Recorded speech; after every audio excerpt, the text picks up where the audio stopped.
I've ever heard our company right there. Oh my gosh. My heart's just overflowing right now, so thank you. Woo. Okay,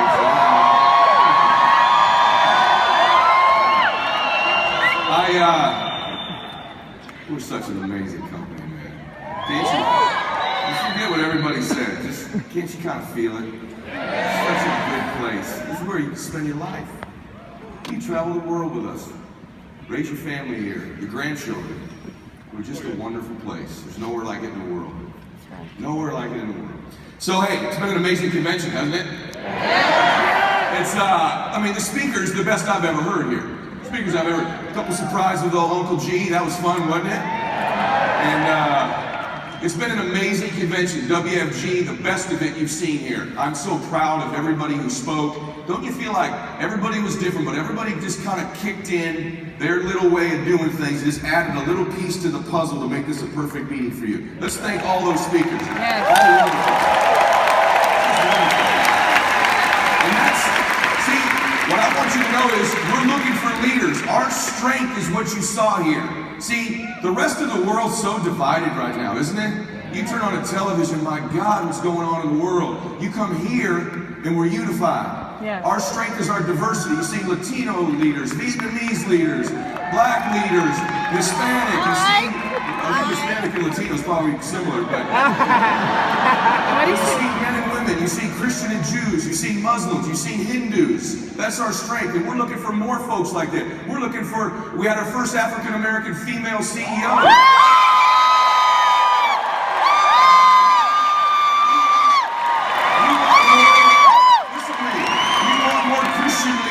Jewish leaders and big leaders and small leaders and straight leaders and gay leaders and all kinds of leaders we want here. We want to represent the world here. So WFG's been magnificent here. Here's the irony. The convention wasn't about WFG. Wasn't about WFG. The whole time, you know what the convention's been about? Yeah. It's been about you. Before I came out here,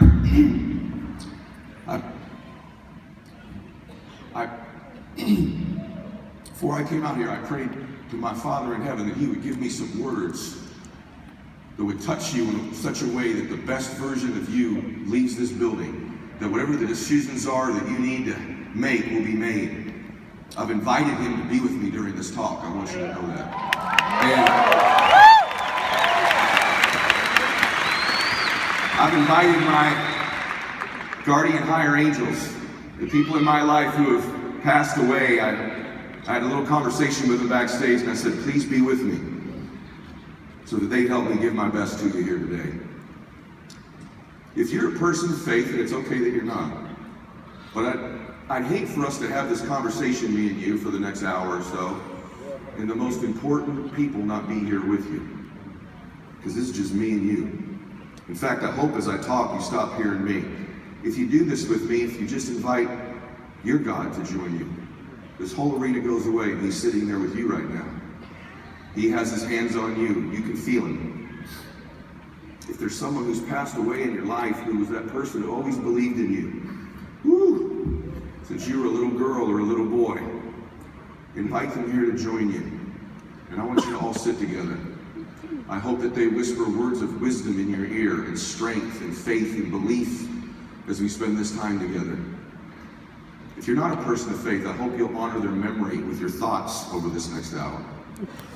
Your why, your little babies that are back home, your grandbabies, the babies you're going to have, ask their spirit just to join you and sit there with you. Hope you can feel them all around you right now. I can. Hope you can feel their hands on you. They love you. They believe in you. They want you to make this happen. They want your life to change. They want you to win for them. This next hour is about you. It's about your destiny, your life, your future, that of your family, and your destiny. Please invite them to be here with you. Can you feel them? Can you see their faces? Picture that person who's passed on, who always believed in you since you were a little girl. You know who I'm talking about, since you were a little boy. They are right here with you. The irony is, your Father in heaven and them are always right here with you. We're just acknowledging it now.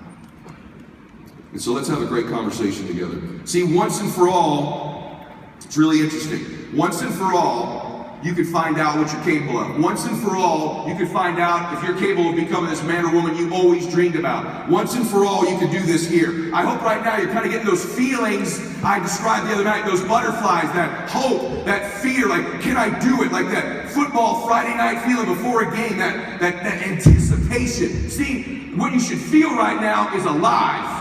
I hope what WFG makes you feel is alive. See, because life's not worth living without some anticipation, the looking forward to the future, wondering whether you can do it. If WFG gives us anything in our lives, it's not only just hope, it's not only just opportunity, but it's anticipation of what the future could look like, or what our lives could look like, where our families could be someday. And we got some decisions to make this hour, and I want them to help you, help me make them. If you could ever go through this life without ever knowing what you were capable of, if you could walk through this time on earth, never going to the places you're supposed to go, never becoming the person you're supposed to be, never helping the people you were supposed to help, never taking your children around the world and seeing the places you're supposed to see, if you could never go through life without wondering and knowing that, you're in the right place with us.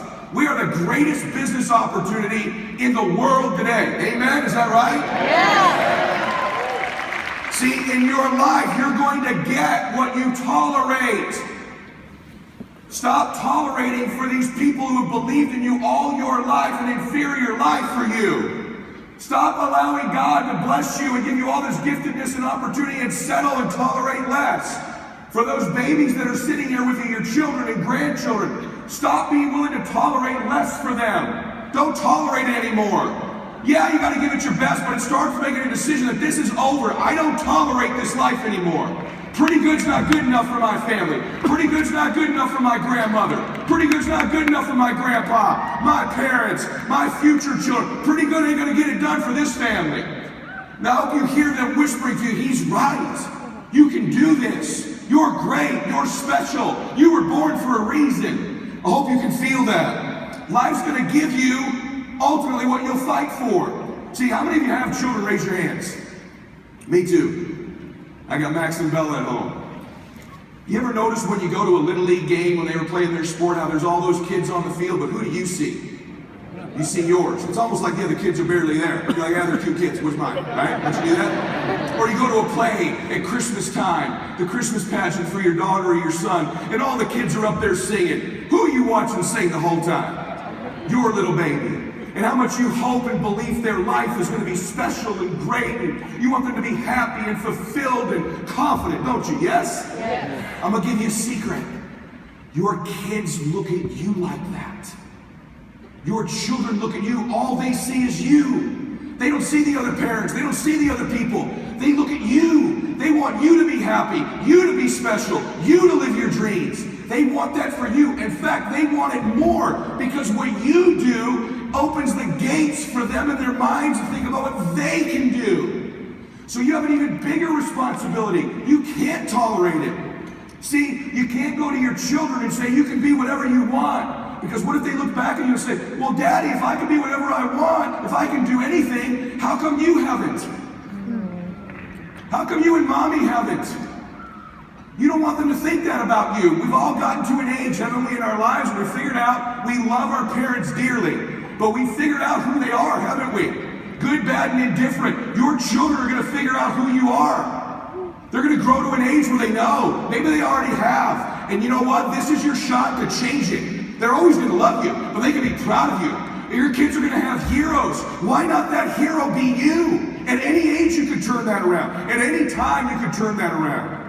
I want to challenge you to do that. I want this to fill you. I want you to think about it. I want it to move you. I want it to energize you. And when you get weak, when someone quits, when an appointment cancels, when some Yahoo tells you you shouldn't be doing this, and you're not good enough, or there's something better, or whatever they tell you, you remember why you're doing it. I want to sow it into you right now. I want you to know why you're doing this. And it's those people.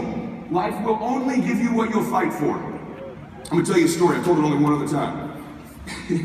This sort of illustrates the point. Kind of.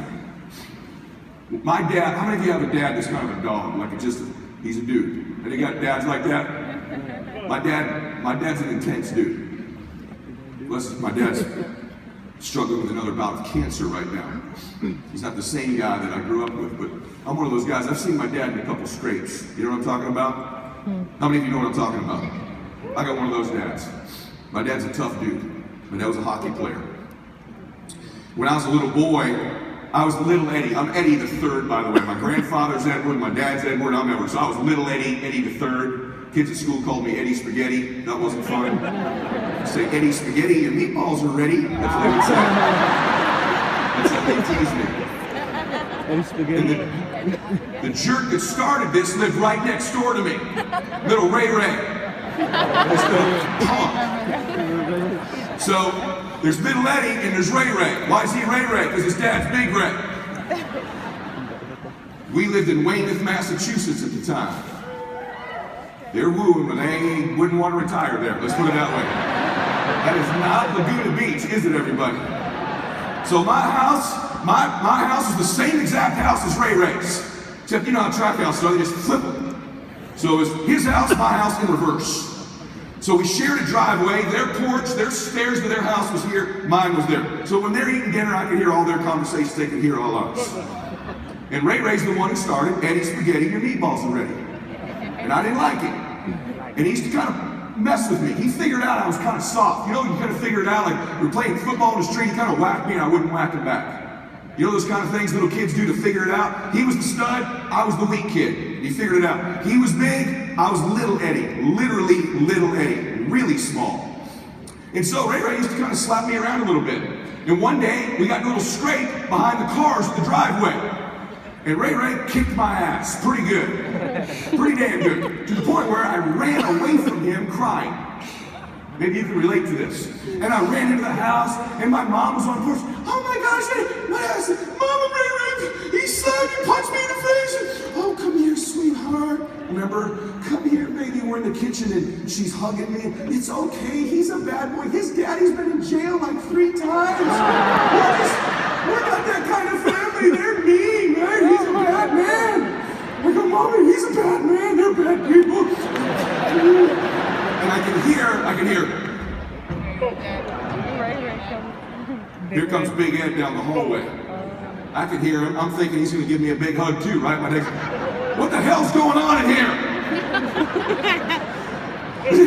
My mom turns around and says, this criminal next door, Ray Ray, has assaulted our son for the 400th time. That's what's going on here. Are you going to do anything about this? And my dad goes, get your hands off him. He goes, get over here. And he gets down at my level and he goes, look at me. You are leaving this house and you are going back over there and you are kicking his ass.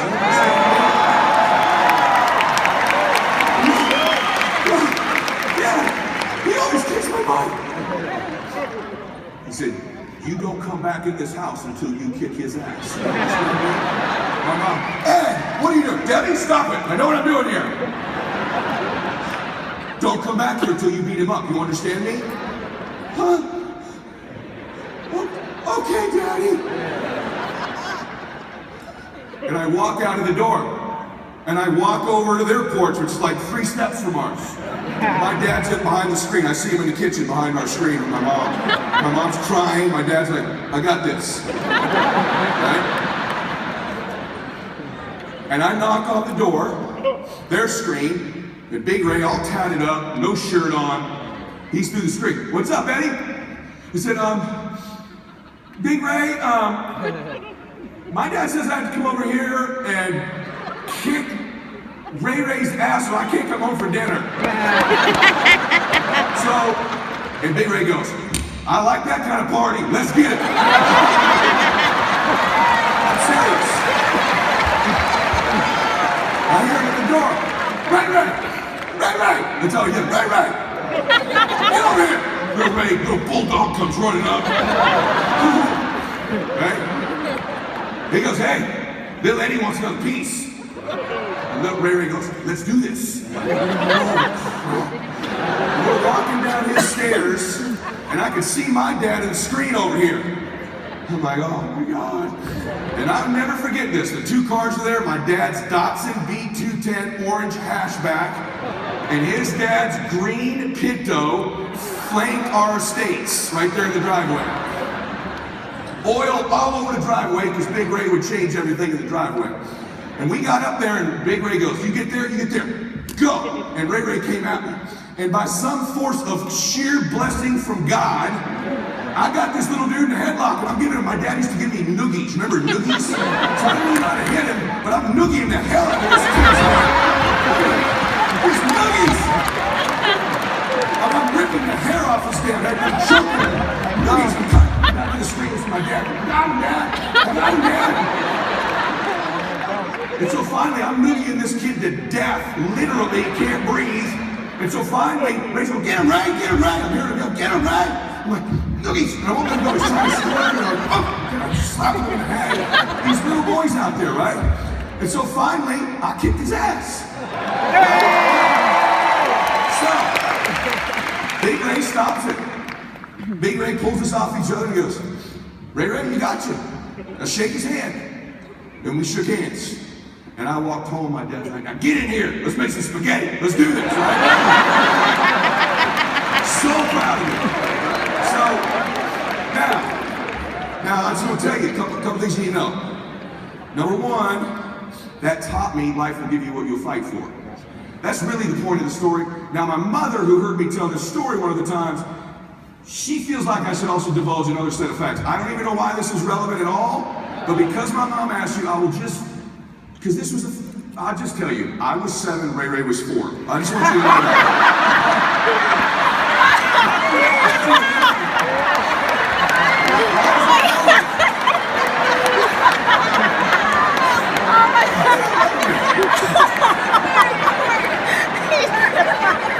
For real.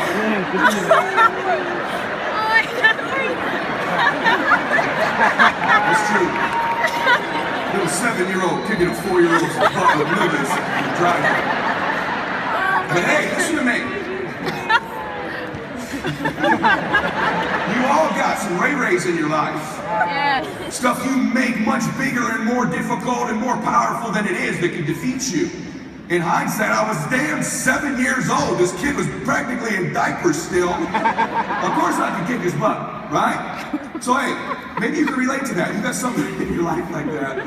All right, Mom, you see this on YouTube. I did tell the truth this time, so just so you know. So, how many of you believe in your life that your worst day can become your best day if you turn it around? I believe that. That honestly, you know, in a lot of books you read, oh, there's a seed of every adversity, there's a seed of greatness. You've all heard that before, right? But it's actually true. If you were to go back in your life, some of the greatest trials and tribulations, difficulties you've gone through have ended up producing the most beautiful things in your life. Is that true? Yes? All right, I'm going to take you through the worst day of my life. First off, can I get Elmo? Let me first show you this guy right here. I'll zoom, I don't even know how to zoom in, but I'll figure it out. Okay, can you see that guy right there? I carry this in my wallet. I have an American Express card, some cash, and this in my wallet to this day. That's me. Doesn't look like me, does it? That's Eddie Mylett, Chaparral Cougar, 1984. That's my ID from Chaparral Junior High School. It's a pretty powerful looking dude right there, huh? He'd have gone back to that school and goes, this is going to be a business mogul, whatever Grant Cardone crap said about me up here today. That's me right there. I keep that in my wallet. And I keep that in my wallet to remind me of when my life started to change. It started when I was a Chaparral Cougar on one of the worst days of my life. I've never told this story before because it's embarrassing as hell. You would think the Ray story was worse. This is much worse. So, I loved baseball when I was a kid, but I was really small. Many of you had a love when you were little, whether it was dancing or reading or a sport or singing or an instrument or whatever it was. Mine was baseball, but my dad wanted me to play all the sports because it would keep me in shape. My dad's theory as a kid for me was the best ability is availability. You always be available. You always be ready to play. You always show up early. You always show up late. All these things wired into me that worked in business, right? So our team, our basketball team, I played 8th grade basketball. And I was probably a 5'1" white dude, so I had NBA written all over me back in the day, right? And my dad wanted me to get ready for the season. My dad liked to drink back in the day. Big time drinker. He's been sober a long time now. But my dad could drink. So my dad said, hey, 8th grade's coming up. You're playing some basketball because you sucked at football. We don't know where this baseball thing's going. You're playing basketball. I'm like, Dad, I'm not sure genetically, DNA-wise, I'm completely qualified to play basketball long term, but we'll do it. So my dad set a hoop up in the backyard. Except when he set the hoop up, and I practiced every day, I'm telling you, every day this summer going into 8th grade. Except my dad had some drinks. Like a lot of drinks the day that he set the hoop up. And he set it up a foot short. Except I never knew that. So I just kept practicing and practicing and practicing on a hoop that was a foot lower than it was supposed to be. So I got a shot you can't even believe from like 9.5-foot hoops, right? So basketball starts, tryouts, only 8 guys try out, so I make the team. But I'm the 8th player. I'm 8. By like 80 spots, I'm 8th. Right? If we could have the ladies play on the team, I'd have not made the team. So, long story short, I don't play the first 6 games. I averaged for the season 0 points and 0 rebounds. Let me explain to you why I averaged 0. I did not score a basket the entire season in 8th grade. We're in the championship game against Lower High School. Strep throat runs through our team. That night, I'm so excited because I get to go to my first baseball camp where there's going to be my mom and dad's script and save, and we're going to send me to a baseball camp. First baseball camp in my life. That was my love. That was my sport. And my dad would say, so all I want to do is go to baseball camp. And I went to school that day because I knew if I didn't go to school, my dad wouldn't let me go to baseball camp. And I also that day, I was so excited about it, I'm embarrassed to tell you this, but I was worried about playing baseball. Don't worry about this image.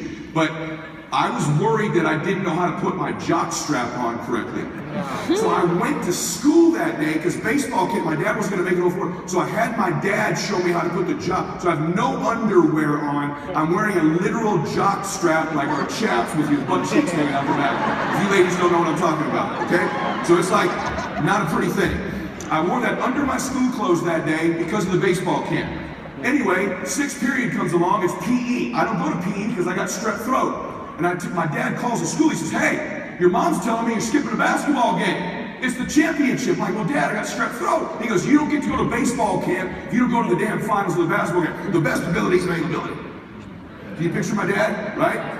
I go, okay, Dad, I'll go. The other 2 guys who are on the team don't go because they got strep. So now there's 5 dudes on the team. Guess who has to play in the championship game? Big guy right here. I put my sweats on. We drive to Lord High School.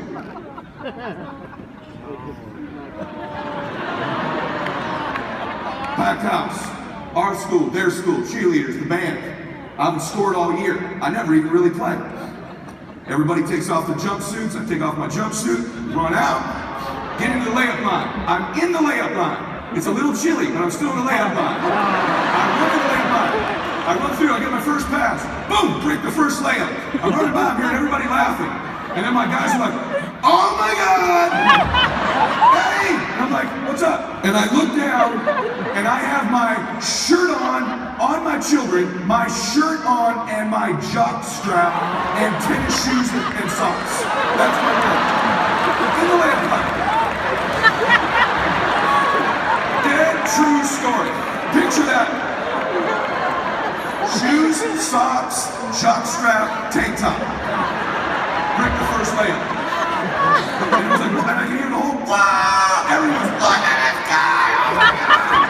And so I literally, Coach Lindsay, Ed Lindsay, get over here, and we run, and the whole team makes a circle around me, like, find him some shorts, who's got some shorts?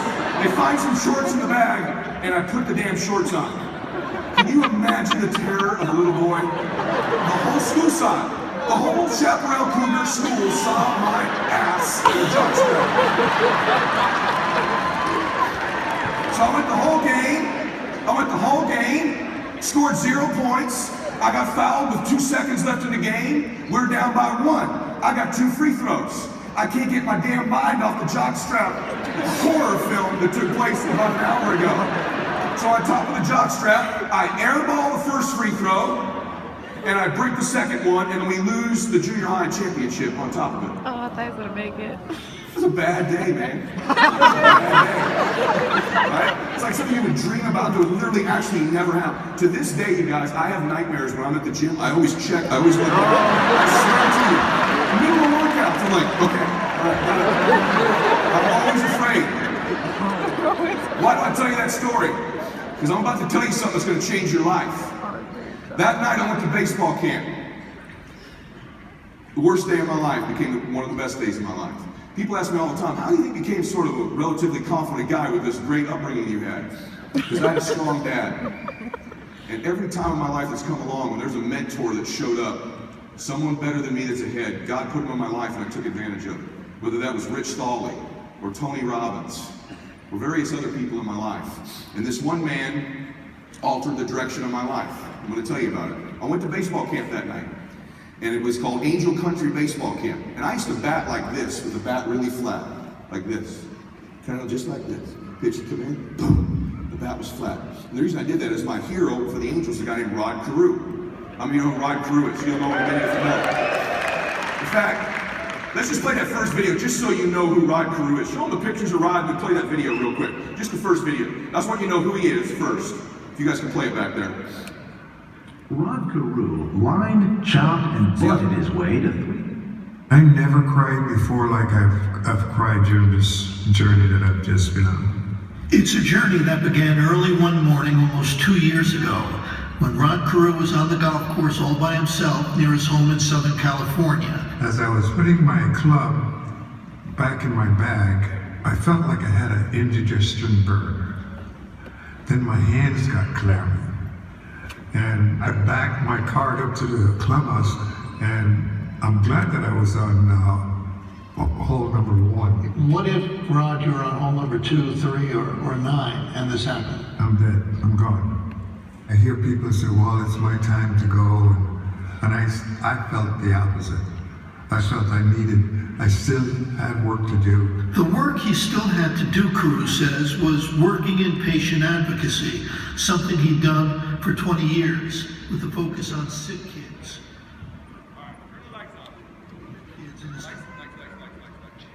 Lights on me. They played the wrong video. It's too early. That's all right. You know who Rod Carew is now, at least? You know who that is?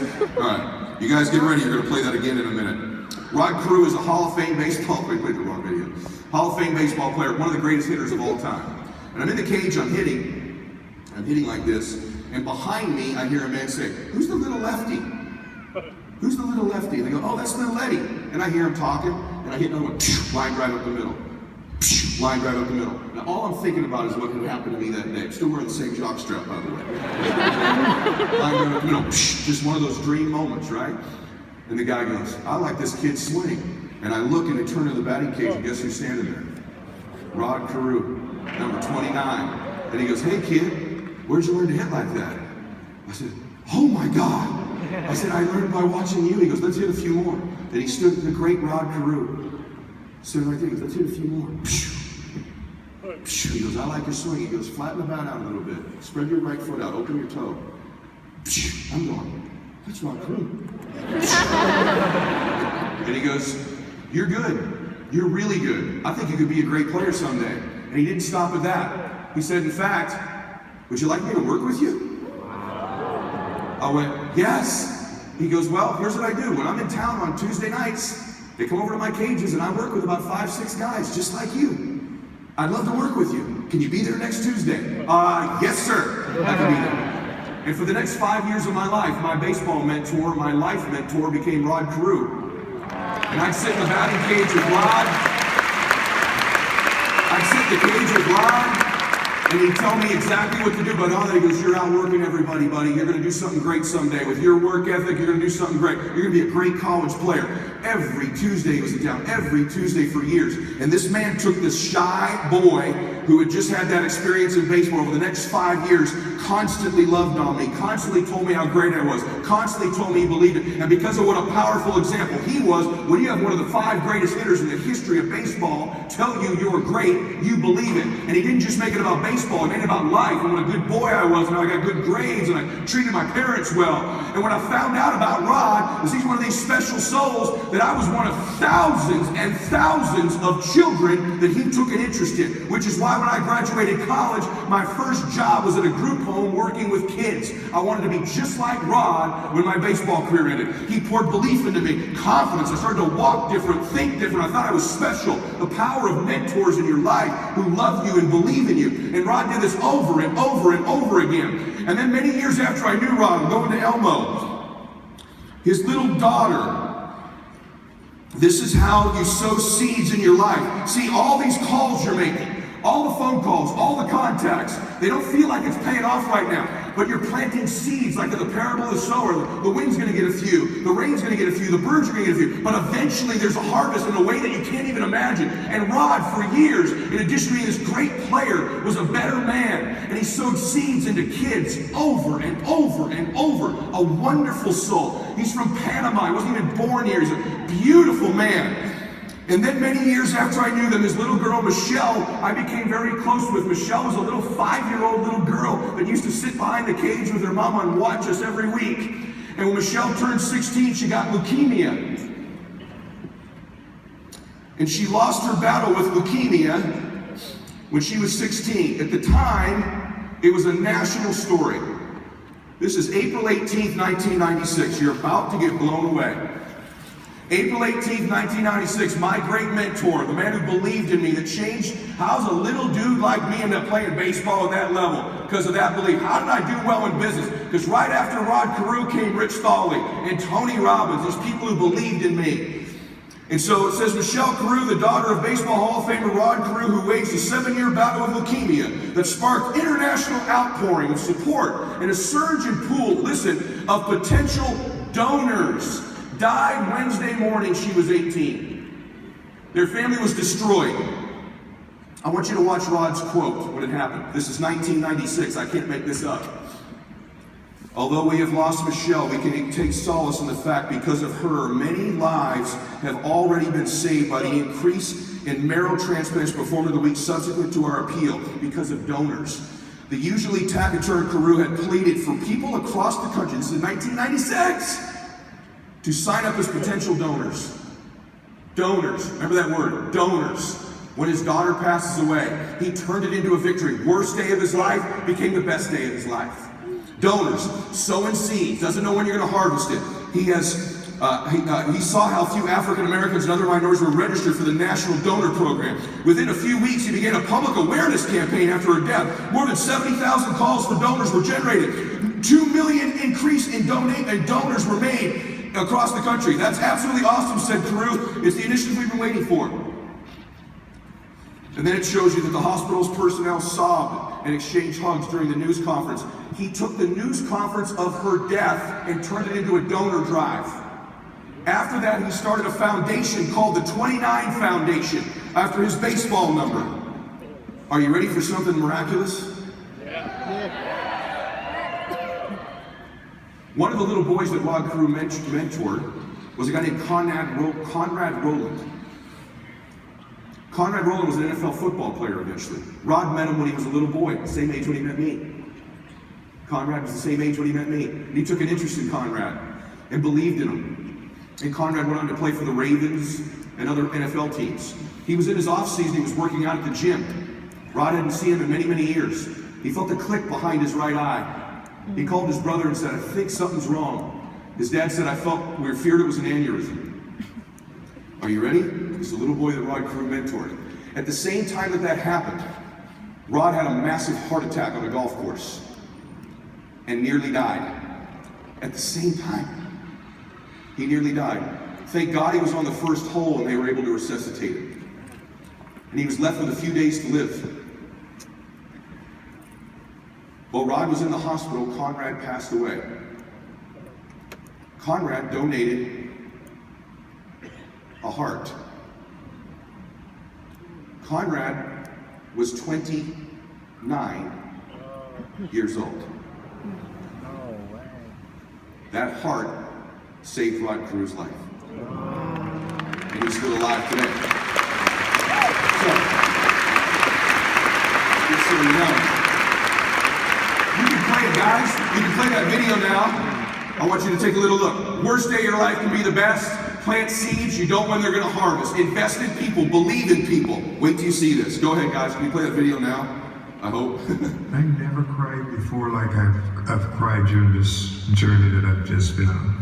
It's a journey that began early one morning almost 2 years ago when Rod Carew was on the golf course all by himself near his home in Southern California. As I was putting my club back in my bag, I felt like I had an indigestion burn. Then my hands got clammy. And I backed my cart up to the clubhouse, and I'm glad that I was on hole number 1. What if, Rod, you were on hole number 2, 3, or 9, and this happened? I'm dead. I'm gone. I hear people say, well, it's my time to go. And I felt the opposite. I felt I still had work to do. The work he still had to do, Carew says, was working in patient advocacy, something he'd done for 20 years with a focus on sick kids.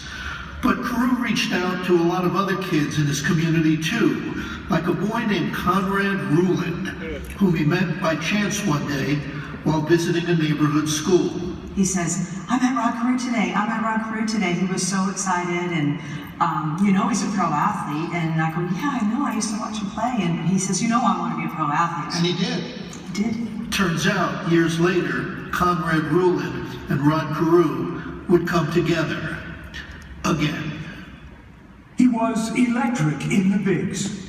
7-time batting champ, 18-time All-Star. I always felt like I was healthy until the morning that I had a massive heart attack on the golf course by myself. That heart attack threatened to strike out 71-year-old Hall of Famer Rod Carew for good. He desperately needed a transplant. Turns out it was another athlete, a 6'6", 270-pound giant of a man, that saved his life. Conrad Ruland played for the Jets and Ravens in the NFL. He wanted to always help other people, and that's the way he lived his life. Last Thanksgiving, at just 29, Conrad collapsed from a brain aneurysm and never regained consciousness. It was his mom, Mary, who encouraged him to fill out his organ donor card. I told the doctors, I said, whoever gets this heart better deserve it because it was a good heart. In fact, Carew was chosen to be the recipient of Conrad's heart and kidney. His liver and second kidney were donated to others. The greatest gift we can give is a gift of life. Today, the Carew and Ruland families gathered as one, urging everyone to get involved in the organ donor program. Oh, I promised that I would take care of Conrad's heart. And whatever journey I take, he's going to be right there with me. And now, when Conrad's parents listen to Rod Carew's chest, Welcome home, Conrad. they know their beloved son's spirit and heart beat on. I got a phone call from Conrad, and he told me he felt a click behind his left eye, and he started having really intense pain, like throbbing pain in that area. What did you fear at that point? An aneurysm, and sure enough, it was what I'd hoped it wouldn't have been. Conrad Ruland's aneurysm was in a critical area of the brain, and while doctors tried to determine the best course of action, the situation went from bad to worse. It eventually ruptured after 4 days, and he lost consciousness. So at that point, Mary, you knew this was not good. Oh, absolutely. Yeah. I just laid my right ear on his heart, and I just laid there all day, and I listened to his heartbeat, hoping that one day I'd get to hear it again. He was declared brain dead at that point, and that was the toughest moment of my life. Just hours later, and just a few miles away, Rod Carew had one of the most joyful moments of his life when he learned there was finally a heart available for him, a heart to save his life. It was at Conrad's funeral, and a couple of people said, do you think it could be Rod Carew? And I'm looking at him like, what are you talking about? I hadn't heard his name since the day Conrad came home and said he's met him, and So you had no idea? I had no idea Rod even had a heart condition. So Mary Ruland called the donor agency and asked one simple, direct question. Did my son's heart go to Rod Carew? The answer, yes. That same little boy. Are you telling me the kid that you met dies when he's 29 years old, and he saves number 29? Yes. Right, if it was a total stranger. if they flew the heart in from Peoria, Illinois, and gave it to you. It would still be a scientific miracle, and you'd be alive, and thank goodness for all of that. But this was a kid who you touched and influenced. Came back to save my life and give me the opportunity to be here. Is that not unbelievable? Is that not unbelievable? So, the lesson from that is that there's a payoff, and even if there wasn't, you should do it. But the investment of belief in people, sowing seeds of belief, that's what makes you a leader. People say, what makes me a leader? Makes you a leader is your example. What makes you a leader is you investing belief and loving and caring about people. Any one of you in this moment could decide you're going to lead. Because leadership is instilling something in someone that they don't see in themselves. Loving on them, believing them, seeing their giftedness. All of you, I don't care if you're loud or quiet, big here or small here, you could be a leader. The bottom line is you need to decide you want to lead. You need to decide it's worth it. Our company's looking for leaders. Leaders, and it's about your destiny. If you invested enough people, there's a payoff for your destiny. I'm telling you right now, the more I'm here, the longer I'm here, my heart knows we're a company of destiny. We're a company where dreams come true. We're a company that stands for something. We're a company that changes lives. We're a company where dreams happen for people. You gotta believe that. You gotta believe you got a destiny. I hope you're hearing those people sitting with you saying, you can do this. You belong here. This is where you belong. This is where you can make it. I want to talk about becoming a leader for a second. You gotta feel and know you're gonna lead. It's not just gonna happen, you have to make it happen. A few things you need to know is, listen, no one's gonna do anything for you. A couple rules of being a real leader. You need to take responsibility for your own life. Bringing energy to your team. Leading in recruiting, leading in leadership, leading in growth. Nobody owes you anything, but you owe other people everything. That's what a leader does. You take responsibility. You know exactly right now what you're not doing. It would be criminal of you to leave here and say, I don't know what to do. You know exactly what you're afraid of. You know exactly what you've been avoiding. And you got to make a decision to change it. You know exactly what it is. Don't BS anybody. You know what you need to do different. You know the changes you need to make. And if you can do that, you stop kidding yourself, you can win. You can overcome your fear, overcome procrastination, whatever that is. You know exactly what it is. Number two, you got to compete. I agree with what Monty said yesterday. You have to be number one. But dadgummit, you better want to compete to be the best version of you can possibly be. Your desire and will to win is everything. I believe you win with intangibles, with emotion, with energy, with passion. And you got to bring that. You know what we're really looking for right here? We're looking for some dogs, man, some road dogs. We're looking for some people that want to get aggressive. How many road dogs we got out there? You know what I mean? I hear ladies go, sometimes some of the guys say, I don't know if I got a road dog in me. Ladies, let me tell you something. The hardest core road dogs in the world are women. Here's how we know. What if someone messed with your kid at school? You know how you get? You slap the hell out of a little kid if you have to, don't you? Well, guess what, ladies? Listen to me. You're letting the world slap the hell out of your family. And you're not doing anything about it. You're letting life slap the hell out of your kids and you. You're settling for average, aren't you? You're settling for ordinary, aren't you? See, you may not see the slap, but you can feel it. You need to stop letting the world slap your family around.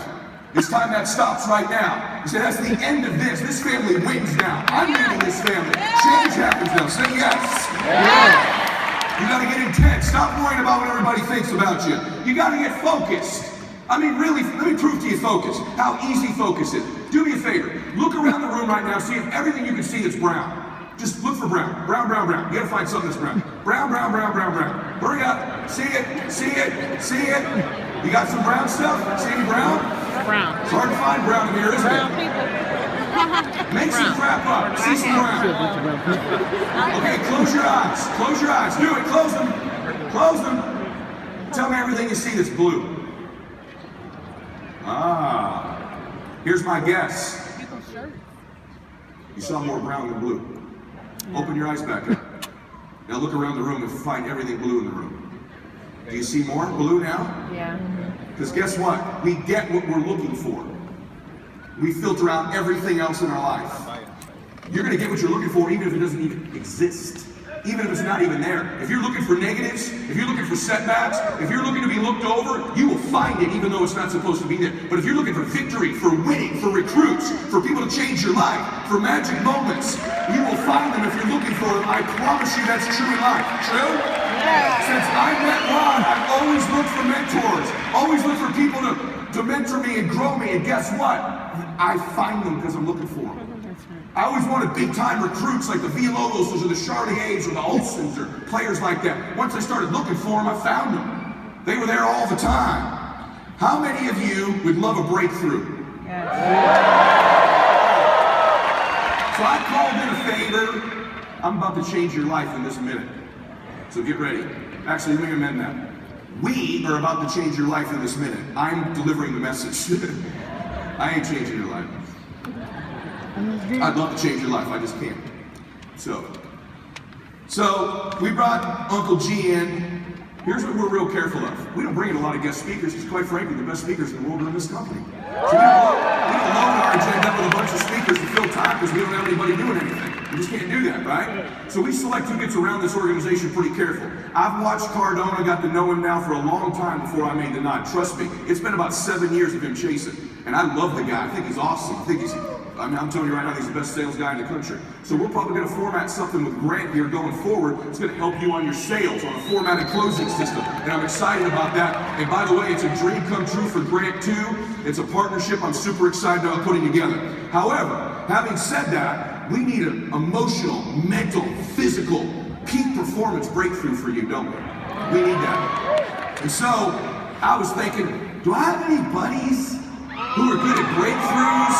Do I have anyone who's good at creating change in people? Is anybody I know like that? Anybody's helped me with that stuff before? And then I thought, you know what? Maybe I'll just go interview this dumbass since we talk all the time. So I interviewed him. I'll be honest with you. I don't want to take my financial advice from him. I don't.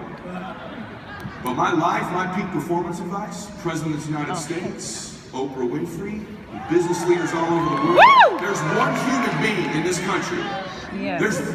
There's one human being in this country who is the ultimate in the world, probably the best that's ever lived, that's a living human, and creating breakthroughs for people. And so I called in a little favor. And then Joe wrote a big old check. And I got him a discount. But here's what I want you to know. If you wonder whether we believe in you, whether we want you to win, we poured our heart out at this convention. We want to put the best people around you in your life. What I'm about to unveil for you will be something you could never probably afford right now. It's a $50,000, $100,000, $200,000, $250,000 opportunity. Are any of you interested in potentially being coached by Tony Robbins?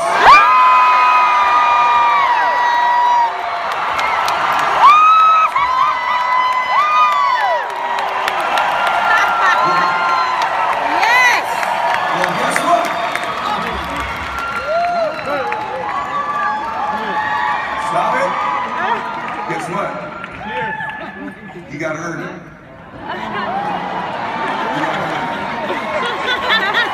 Now listen to me. I'm about to unveil the mother of all contests and campaigns in the history of this company. Right now. And by the way, you could be in this room and not even have a license and been here a week, and you could find yourself in December in a room with Tony Robbins. Yes. So Tony and I are putting together a custom program. It's a whole session just for WFG, just on our business, just for breakthroughs, just for you guys. We don't put just average and ordinary people around you. If you wonder whether people believe in this company, you saw Grant Cardone's reaction to us today. Wait till you hear how Tony feels about this place. Because guess what? One of his good buddies is one of the, I've done okay here. So he kind of knows the deal, right? And so here we go. Get ready. Write this down. Here it comes. The price you pay for losing here is too extreme. You have to carry the burden of failure the rest of your life. You carry that around with you if you fail here. The biggest thing that breaks my heart is you feel the spirit right now, and then when you get back, these dream stealers run into you, and they start to steal your dream, and you quit. You give up. You got to decide I'm going to win. You got to decide that the failure part of carrying failure, you've been exposed to what your life could be. If you fail here, the price is extreme. It's forever. You carry the failure forever. I'm being honest with you. I meet people oftentimes that say, I was in WFG, you really changed my life in this meeting, but. And they put their heads down. They've been carrying it. They carry it. They see these Facebooks and Instagrams and what we're doing. You gotta know you're gonna win. You gotta sell out. Yeah, I'm telling you, you gotta become a sellout. You need to sell out. You need to get obsessed. You gotta get relentless. You gotta be a road dog. You gotta get intense. That's what you gotta do. You gotta put your head down for a 4 to 6 year window. I don't care if you're brand new or you're one of these front rows. We need 4 to 6 years right now. Like the best you ever had. You can feel it from me right now. I've been doing this 25 years. I haven't felt like this in 20. This is gonna be the best run we've had. We're playing offense again. We're selling the dream again. You can feel it. We got some swagger at this convention, don't we? Yeah. You can feel it. You can see the videos. We need your best. Let's go on a run. See, we're a family. We're a dysfunctional family sometimes, but we're a damn family. We don't always get along, but at the end of the day, we've done something great together. We've made history together. It's so funny we're talking about there's nothing even remotely, there's not even something even 22% the size of WFG. It's hilarious that somebody you think that there's something like this. My God, this is a behemoth. This is the Lakers, this is the Yankees, this is the Celtics, this is the Dallas Cowboys, this is the Patriots. There's nothing like it in the world. There's some dream stealers. You need to look out for these 4. I don't want them to happen to you. You ready? Say yes. Yes. Dream stealer number 1 that'll take you out of here. Lack of confidence or faith. Lack of belief. It'll steal your dream. You gotta know you're gonna win. You gotta have some faith. These people sitting around you right now, they're whispering to you, you could do this. I believe it. Just like when you were a little boy.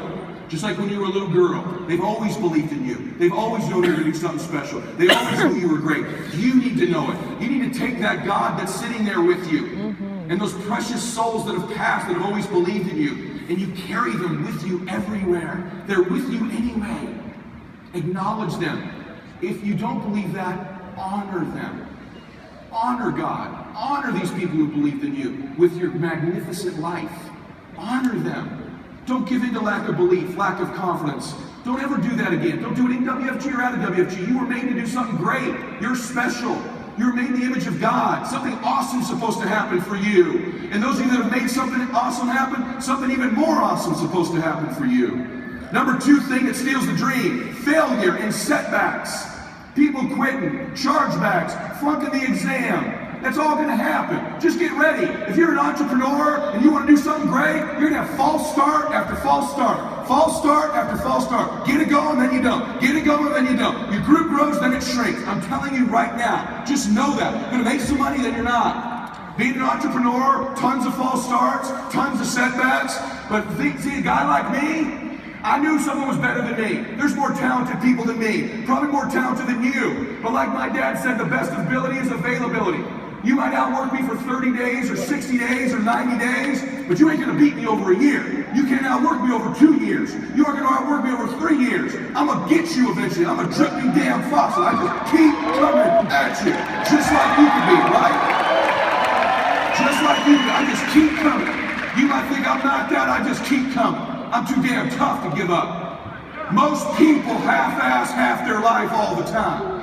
I knew they were going to get tired. They were going to flinch. They were going to get down. They may not quit. They might send a letter of resignation. They quit getting wide. They quit recruiting people. They quit improving themselves. They start sleeping in. They spend all their damn money. I'm not going to do that stuff. I'm going to save money. I'm going to get up early. I'm going to keep getting wide. I'm going to stay relentless, just like you should. Don't give in to that stuff. Don't give in to the fears. Don't give in to the setbacks. You're going to have failure. It's part of the game. Remember the jock strap next time you fail. Remember Ray next time you fail. No, that's a damn Ray right there. Third thing that can steal the dream. Some idiot telling you they're a competitor of ours. Please don't let some crackpot goofball that we fired that's at another company potentially tell you that. Let me say something to you. For 20 years of my career, there's always some idiot nibbling at our ankles. They're all gone now.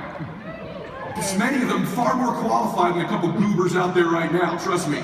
Okay? And it's all the same routine. We're the new WFG. We're going to do it being better. You can be the Ed Mylett of this one. Oh, guess what? Here's a word misspelled in WFG's contract. They're out to get you, buddy. Right? Our comp's 1 point better. Whatever the hell they say to you. Let me tell you something. They don't have leaders. They don't have, you know how hard this is. Have someone running those things that's a complete fool try to lead you. right? They're dinky, they're small, they exaggerate how big they are, they're lying to you about their success. And any companies that are ever built on trying to pull people from other companies, and all the network marketing world, which we're not, and all these MLM worlds, you know why no one ever stays big? Because they predicate their companies on pulling people from other companies. So guess what? If you run a company by, we're gonna go get these companies' people, guess what one of your guys wakes up someday and does? I'm gonna go start my company and pull your people, dumbass. Thanks for teaching me how to do that. So they never get big, they never grow, they never amount to anything, and they can steal your dream. Go, oh, you feel like you learned a secret. Oh, you didn't know? Oh, guess what? This is the real deal on WFG. You didn't know. This is all bullshit, just so you know. Okay? So don't let a competitor steal your dream. Sorry, Joe. I want someone taking your damn dream. Your lack of confidence, your lack of faith, some setbacks, some goober to whatever. Okay? Last thing. Guess who steals your dream? Family and friends. Family and friends. Hey, you gave it your best shot. You sure it's not a scam? Yeah, pretty sure. I only watch like 1,000 people walking across the stage with rings on, making 100 grand up to millions, and I'm pretty damn sure it's not a scam. Right? I'm pretty damn sure. I'm relatively confident, Uncle Larry, that as good as you are at due diligence, maybe Pacific Life did a little digging around in Nationwide Treasury. All the largest financial companies in the world think it's totally legit. But your Uncle Larry, he somehow figured out that this isn't legit, right? So don't let that Yahoo steal your dreams. By the way, the reason they hurt you so damn much is because you love them. And they love you. And they're really doing it mainly because they love you. They don't want you to get hurt. Like Grant talked about his mom. My mom does the same stuff. Why don't you slow down, sweetheart? How much is the electric bill on this house? I'm like, Mom. I'm pretty sure I got the electric bill covered on this place. Right? It's your family's job to try to reduce your pain level. Love them, but don't let them steal your dream. It might even be someone you're with. You gotta face them head on. Someone starts trying to take your dream, you need to fire hose their ass. They start dripping on you, listen to me. I have an uncle like that. They start dripping on you and go, hey, shut it. Just so you know, you have no freaking idea what you're talking about. You're wasting your time. You're pissing me off. And if you want to talk to me anymore, don't ever say that to me again. Just do that. Just check it. Just get it done. Okay? Just check it. Here's what you're going to find. The people in life, listen to me. The people in life that win play offense, not defense. Stop backing into everything. Stand up. Bow your back a little bit. Start to walk a little different. Start to be that best version of you. You can do it in your quiet way. You can do it the way you do it. But somehow they got to look at you and go, okay, I won't monkey with that one. Okay? You read a competitor, you recruit them. You get failure, you go get another recruit. You start to lack faith, you talk to these precious souls sitting there with you right now. You push back. You know, by the way, let me give you a secret. You're gonna laugh at this. Why am I telling you this? You know squirrels can't find 74% of the nuts they hide? That's a fun fact or what? No, I'm serious. These little fools, they can't find 74%. They did a study on it. Is that crazy? Look it up. I'll prove it to you. Check this out. Look at it. I read interesting things. Go to Elmo. This is a breakthrough. This is like a breaking news. This should be on CNN tonight. Now it can be told. All about squirrels and nuts. That's what I read when I'm wrong. Now it can be told. And let me tell you, scientists have long thought that gray squirrels, which are far more common to the eastern seaboard than their red cousins, can not only remember where they dug their holes, but also smell the nuts they buried.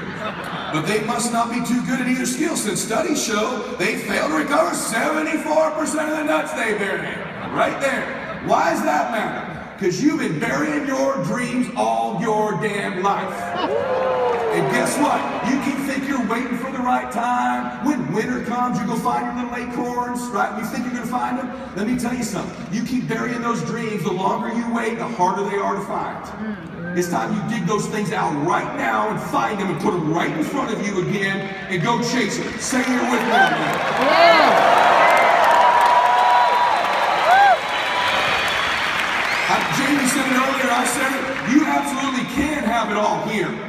You can have a great family and a great business and a great financial situation and feel great about yourself and travel the world and do whatever the heck it is you want, but you need to dig those dreams out right now.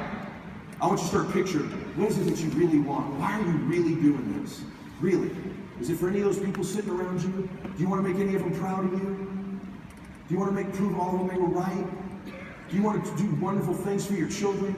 Do you want your children to know they can do anything in life because you've done anything in your life? God made you and believes in you. He's around you all the time. He wants to bless you. He wants you to do great work for people. The more you carry him with you into your phone calls and your meetings and the interactions with people, the more he'll bless them. There'll be setbacks. There'll be people being mean to you. That's all part of the process. That's part of the jockstrap. That's part of the best day of your life, worst day of your life stuff. But let me just tell you something. You can't get there unless you invite those people with you. Now, are you willing to do the ugly, by the way? You know what the ugly is, right? The ugly is doing all the stuff that people who lose aren't willing to do. You gotta make those phone calls. You gotta see people. You're gonna have to put up with some rejection. You gotta put yourself in an uncomfortable place. Listen to me. Do it. Put yourself in an uncomfortable place. Don't negotiate it. Don't try to navigate it in your head. Negotiation, you will lose. Okay? Unrealistic people rule the world. Quit trying to be so daggum realistic. Okay? Remember this. Weird, rich, normal, poor. Can you remember that? Say yes. Get a little goofy. Look at Cardone. He's a complete whack job, just so you know. You gotta get a little road dog in you. People are looking for leaders. People are looking for you. They don't know it yet, but they're looking for someone who will love them. Introduce them into people that can change their life. Believe in them, care about them, tell them the truth. This company stands for something good. We do what's right for families. You should be proud of it. We do great work every day out there, changing lives across the kitchen table, conversations at a Starbucks, a meeting at a convention, a conversation across someone's kitchen table that changes lives.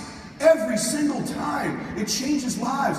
I recruited Charlie A. on that military base that he drove by on the way to Pelican Hill. On the base, he was in full fatigues. Rich Thawley walked me around his vineyard. I was trying to recruit him.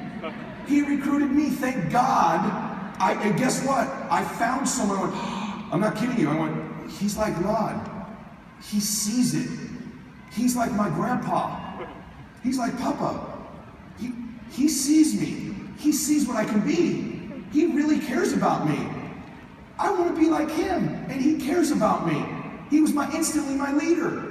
And to this day he does. I'm looking at a text message. It's probably already there. I love you. I believe in you. It's the best you've ever done. Thank you. He always does it. He loves me. That's what a leader is. We're looking for those leaders. You got to face your Ray-Rays in life. You got to rise up. You got to make your dreams a reality and live a damn masterpiece. You know this. Now, here's the thing. A couple things. You got to make a decision. Listen to me.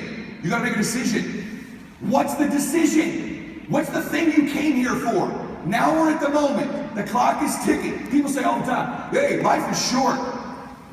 Let me tell you something. Life can be long.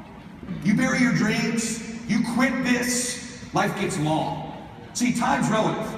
2 minutes of you being with your sweetie, doing whatever you like to do with them, that can go by quick, right? What's about the last 2 minutes on a treadmill? Does that not seem like it goes by for like 4 hours, right? So if you're enjoying it, it's short. If it's painful, it's long. Life can be long. You want a life that feels like it's flying by. You want a life like I have right now where I go, can I just press pause? Can I just press pause? It's so good, it's so great, it's so rewarding, it's so awesome. But I don't really want to press pause because I know it can get better. So what's the decision? What have you been sitting on? What is it? Is it people are texting me, hey Ed, I submitted my resignation last night, I'm coming full time, I walked away from a 6-figure job. Is that the decision? Is it the decision to finally get serious? Is the decision to get licensed? Is the decision to stop worrying about what people think? Is the decision to become a great closer? Is the decision to something in a relationship you have you need to get out or into and shake it? Is the decision to get off of some drug or alcohol you're on? What's the decision? Right now, what is it?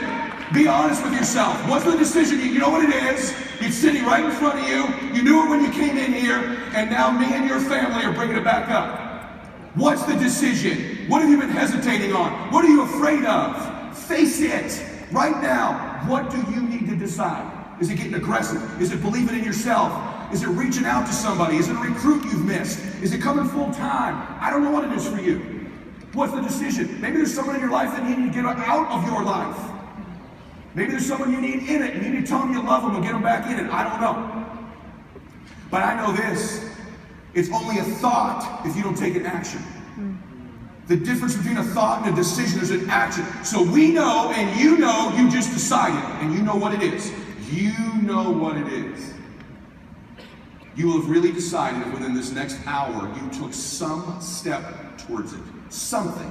A note you write, a text you send, a decision you've made, something you do that you follow up with the action to make it real. We will know that if within this hour or in this moment, maybe you just wrote it down. Boom. That's a step. Maybe you've scheduled it. Maybe you've put a date on it. Maybe you're feeling it right now. Maybe you can feel them talking to you right now about it, because they know too, because they love you. I want you to think about something real quick. See, there's a book being written about your life, isn't there? Someone somewhere is taking inventory of your life. Don't compare your chapter 1 to someone's chapter 10. You write your own book. And at any moment in your life, you can decide that you want to make this the new chapter. You're literally, in your life, you can turn the page. And those previous chapters are your old book. It's like Old Testament, New Testament. Old story, new story. They're connected, they're related, but you can flip the page and you can have a whole new story. If you decide right now, I am literally turning, my breakthrough is I turn the page, and in this second, I start to write the best chapters of my life. You could decide to do that. It would be our honor, our privilege. Your life is precious to me. I prayed for you before I came out here. We love you. You can see the emotion on our faces. You matter. Many of us stopped doing this for money a long time ago. You matter. Your family, your life is our privilege to be involved with it. It's our honor to be any way connected with you. Not to do business with you, to do life with you. We want to help you write those chapters. We can help you see what it'll look like. We can give you a peek. But we can't do all the writing for you. You got to decide it. See, I hope you feel like the best chapters of your life are in front of you. I hope you got this sense sitting here right now that, my God, I think I'm changing. I think I'm going to make a shift. I think I'm going to a different life. I think I'm going to write a new chapter. I'm turning the page of my life. It's going to be the best time of my life. How many of you feel that way? Yes?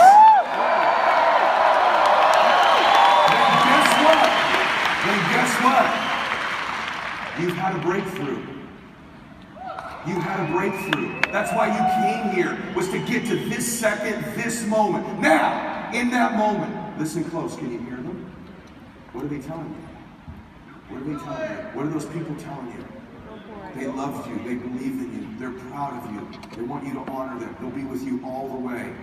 They want you to write those best chapters of your life. See, they know how magnificent your life's supposed to be. They've always seen you since you were a little boy or a little girl. In the Lord's case, before you even came here, He's always seen you in the highest, most possible great version of you. And they want you to do it. I promise you, if you listen, they're whispering words to you of encouragement. You can feel it. You can feel the belief. You can feel the faith. You can feel you turning the page. You can feel the breakthrough. I hope that you feel that in your heart. I hope this experience this week has been life-altering for you. We love you. We believe in you. And we want to help you write the best chapters, seriously, of your life. It's going to be our blessing and our honor. God bless all of you.